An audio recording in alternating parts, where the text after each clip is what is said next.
If you're a nurse or healthcare professional striving for growth, balance, and career success, you'll love The Nurse Keith Show. Hosted by nurse and career coach Keith Carlson, this podcast delivers invaluable advice to help 21st century nurses thrive. On The Nurse Keith Show, Keith explores career management, self-care, social justice, and even entrepreneurship. Through inspiring interviews and expert insights, he'll help you create a satisfying career and life. Listen and follow The Nurse Keith Show on your favorite podcast app, and you can find all the links that you need at healthpodcastnetwork.com/nursekeith. That's healthpodcastnetwork.com/nursekeith. Hi, I'm Dr. Raj Sundar, a family physician and a community organizer.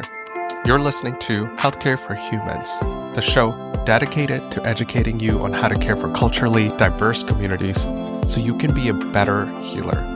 This is about everything that you wish you knew to really care for the person in front of you, not just a body system. Let's learn together. Welcome back. I'm kicking off the second time of meeting people at the health conference, which is the HLTH conference. It's the same conference I went to last year, and if you don't recall what it is 30,000 people, flashing screens everywhere you look. Maybe that's all you need to know about it. But this is the health conference in Las Vegas. It's a health tech conference that feels more like a trade show than a space for meaningful conversation. And maybe that's the intent of it. But it is a lot of people talking about innovation and AI, thinking about how to solve healthcare problems. As I said, this was my second year attending with the Health Podcast Network. And really, the sheer scale still catches me off guard. You walk through those convention center doors and the noise hits you. Pitches, demos, the shuffle of crowds navigating aisles of quote-unquote innovation. It really is overwhelming. I don't know if I can say that enough. Maybe just for me. For some people, I think they get energy out of it. But there's something valuable underneath all that chaos.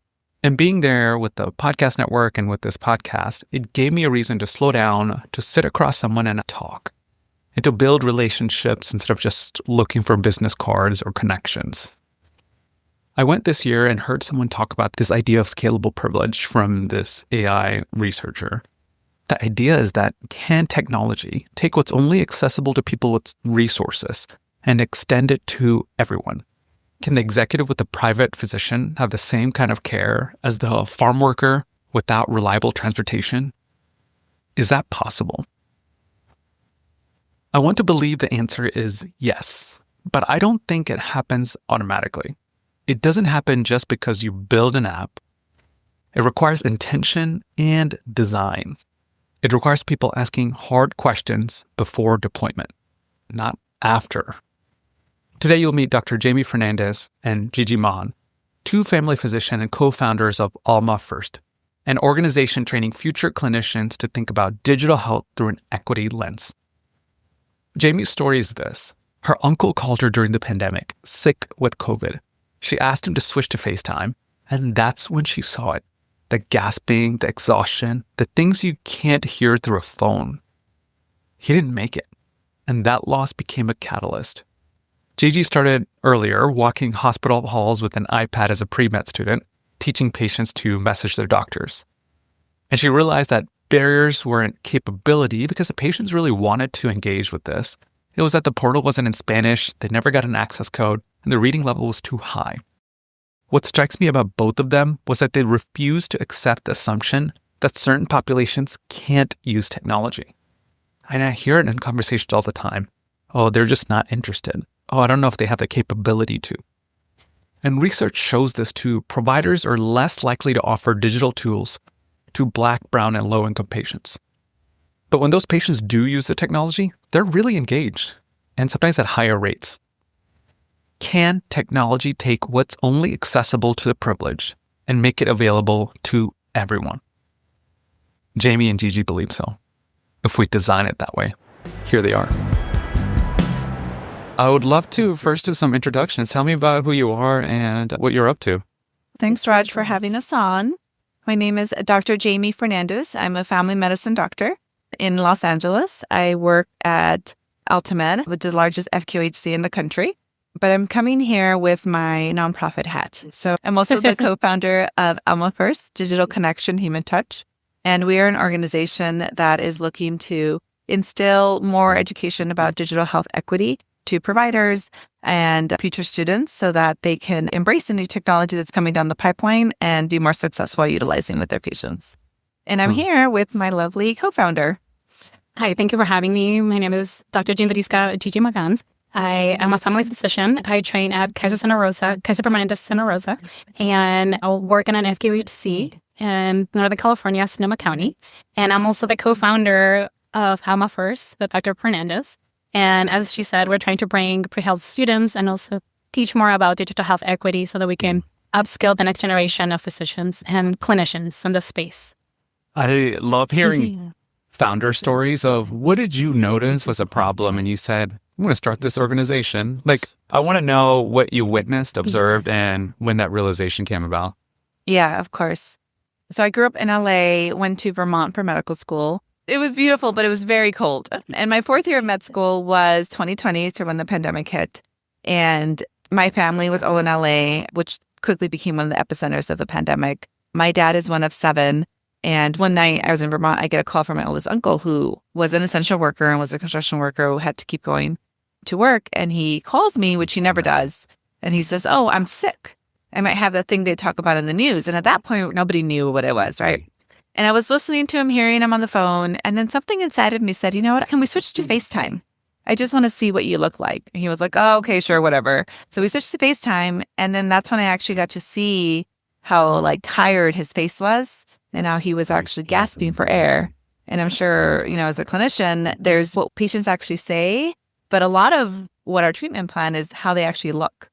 So even as a fourth year medicine at that point, I knew that he was gasping for air, could see that. And I said he needed to go to the hospital immediately. Unfortunately, it was too late for him. And he was one of the many Hispanic individuals from Los Angeles that just didn't make it past COVID. But for me, that was a monumental time because when I started residency at Harbor UCLA in LA County, which was part of the same system of the hospitals that he went to, I realized that a lot of my patients within that 1 year of COVID hadn't seen their doctor, physically seen. They had maybe done some telephone visits, but not videoed.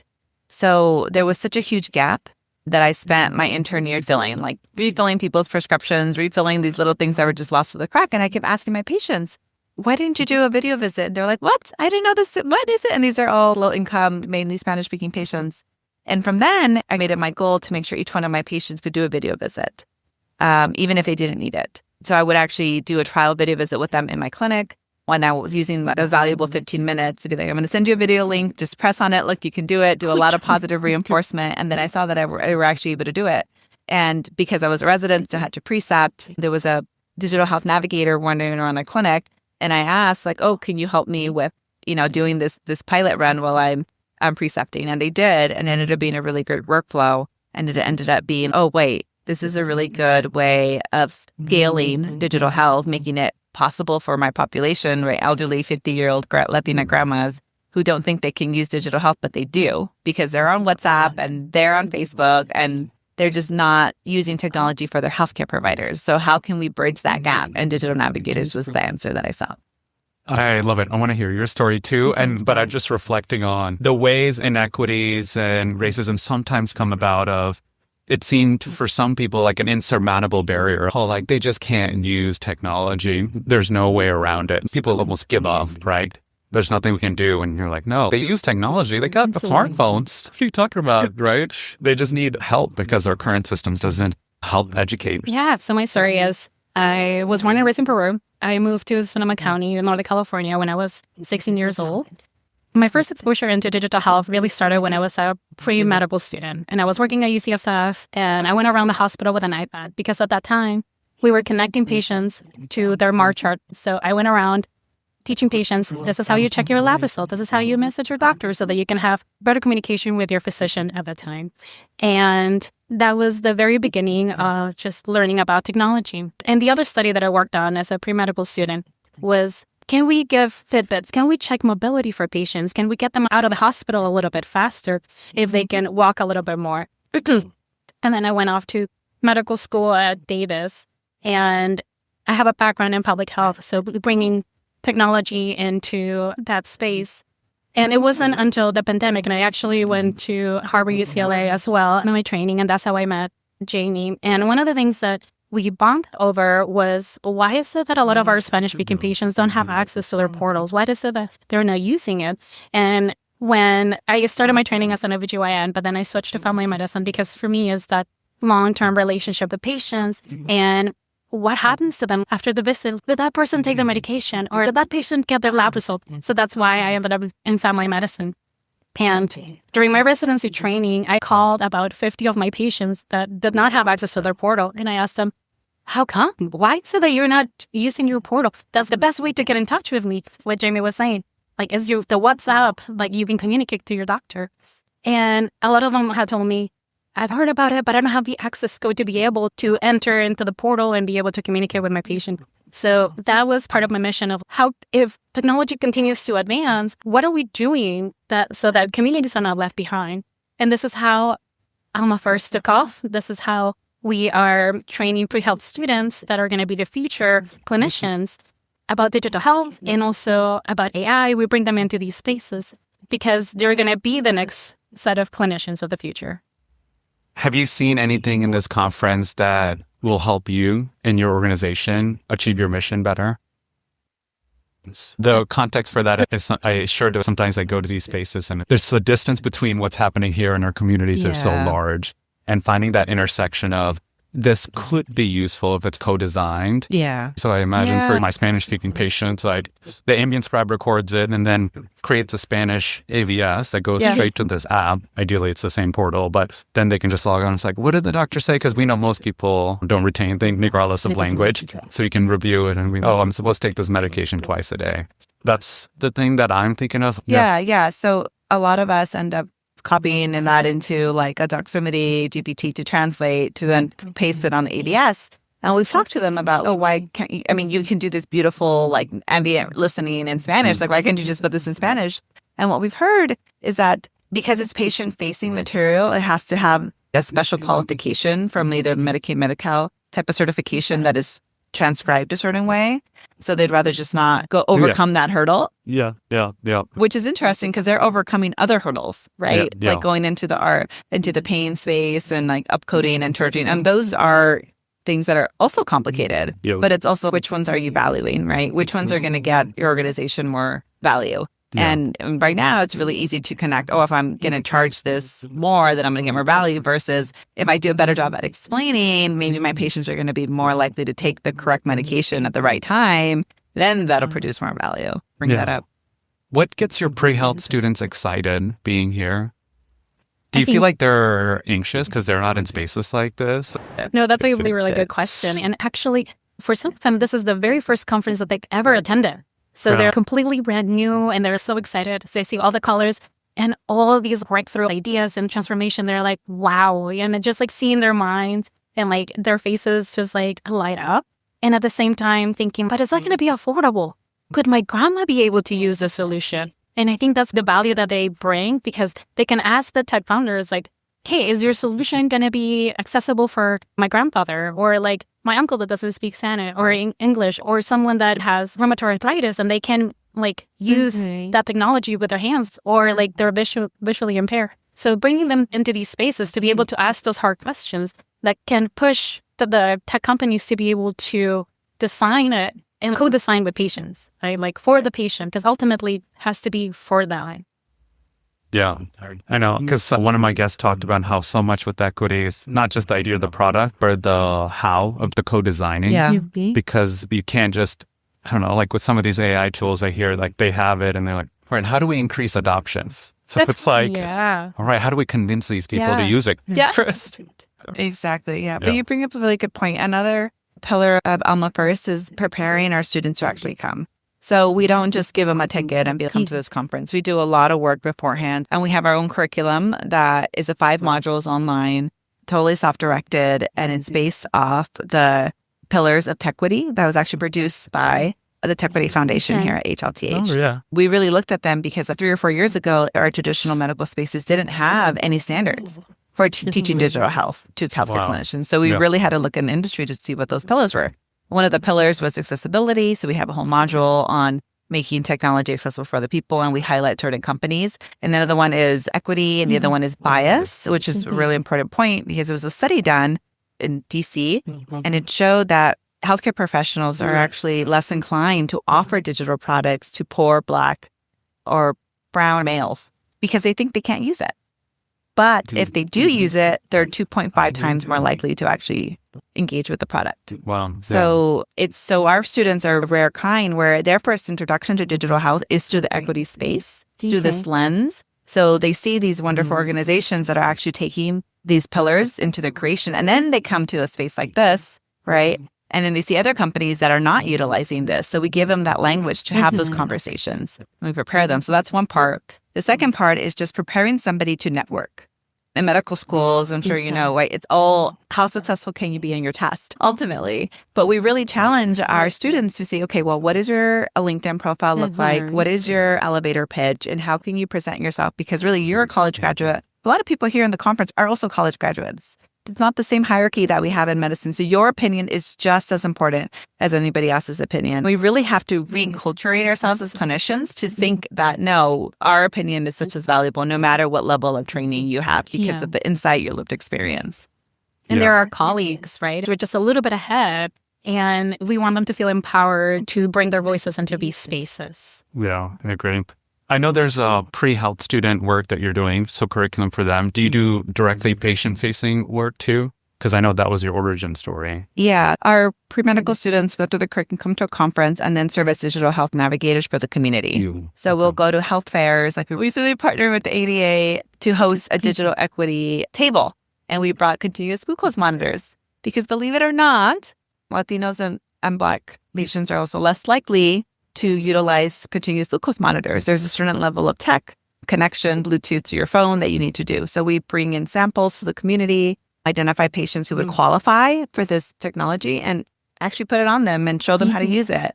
Each of those sessions sometimes takes about 30 minutes, but our students are engaged and have the time to do so.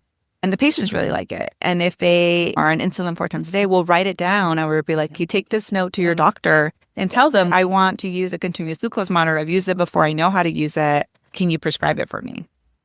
And I've found it makes such a difference because the traditional way of checking glucose has so many barriers. And if you can get a CGM, it's the knowledge empowers folks. And there's a lot of still skepticism or fear of insulin. But with the data, with the CGM, sometimes it's helpful because it is a form of empowerment. Absolutely. And we don't talk about that enough either because it's so top down of, there's insurance qualification for CGM, all this. But yes, they don't want to do insulin right now. Sometimes it changes.